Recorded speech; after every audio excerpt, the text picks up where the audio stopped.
welcome to my channel, The Love Tita Heart, the channel for the non-stop followers of Alden and Maine, who will serve as voice for those who cannot express their feelings for Aldab.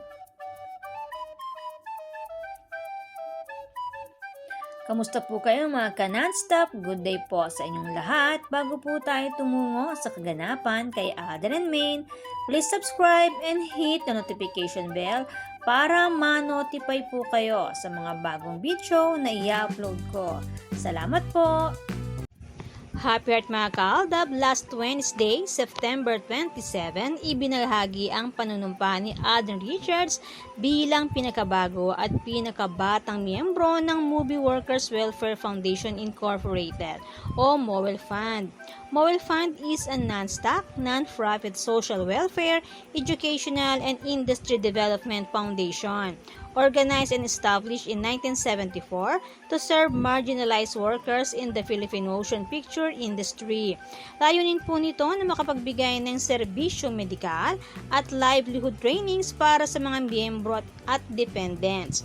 Misyon ng MOWEL Fund ang kapakanan ng maliliit na manggagawa ng pelikulang Pilipino, together with Miss Boots Anson Roa, Gina Alahar, Res Cortez at iba pa. Alden Richards now Board of Trustees member. Sabi nga ni Alden Richards, ito yung kanyang gusto at hinahanap, yung makapagbalik sa dami ng blessings na kanyang natatanggap.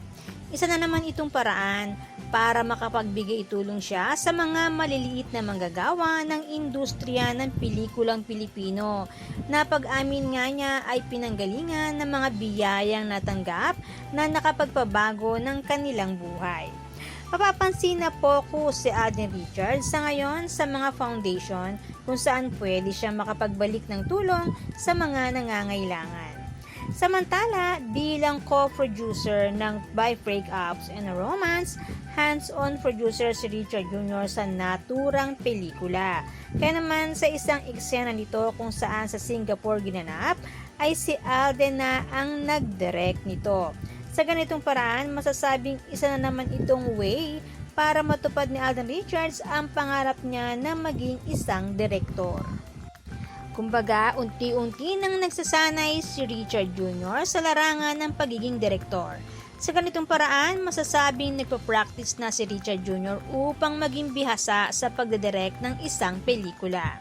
Kahanga-hanga ang diskarte or strategy ni Richard Jr. kung paano niya unti-unting pinapasok ang panibagong larangan sa mundo ng showbiz bilang movie producer and actor at the same time, director.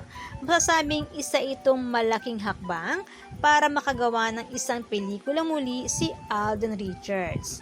Ika nga, para sa lumalaking pamilya, kailangan din ng dagdag na kita. Habang lumalaki ang mga anak, lumalaki rin ang pangangailangan. Kaya kailangan ng mahusay na diskarte para sa maganda at masaganang buhay. Yan ang makikita sa ginagawa ng isang Alden Richards. Ipinakikilala man bilang isang single sa buong madla, pero okay lang yan dahil kita naman ang ebidensya sa pagiging kayod marino ni Richard Jr.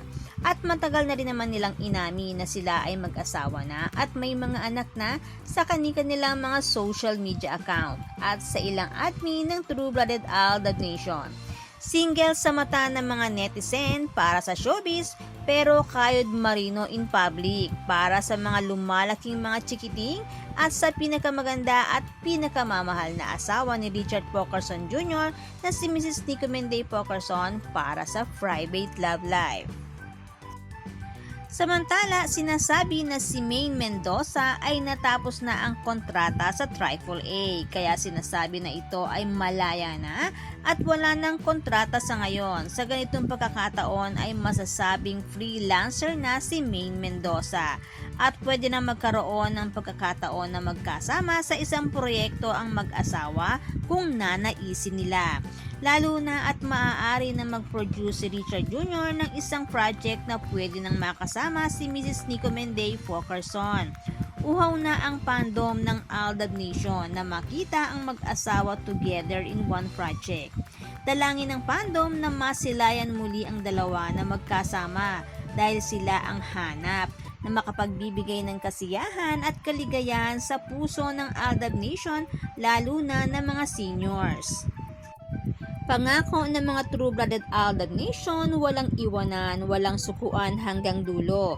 Lalaban para sa katotohanan. Pangako nila Alden and Maine, magkita-kita po tayo sa finish line. Sabi ni Maine, patience is a virtue. Ang sabi ni Alden, God has perfect timing. Ika nga, hintay lang tayo sa tamang panahon part 2. Kaya naman, good vibes lang po tayo magka-non-stop. Salamat po sa lahat na nag-comments at sa lahat po ng buong pusong nagmamahal at sumusuporta kay Alden and Maine. Salamat po sa lahat ng subscribers. Shoutout po sa inyong lahat. Thanks and God bless everyone! Salamat po sa lahat na nag-comment. Shoutout po sa inyong lahat. Sorry po, hindi ko na po kayo iisa-isahin. Sobrang dami po ninyo. Patunay lamang po ito na talagang lumalakas lalo at sumisigla ang buong fandom sa ganitong pagkakataon. Salamat po sa inyong lahat. Aldab lang ang malakas. Hangad ko po ang magandang kalusugan para po sa inyong lahat. Salamat po Aldab Nation and true-blooded Aldab Nation. Thanks, stay safe, and God bless everyone!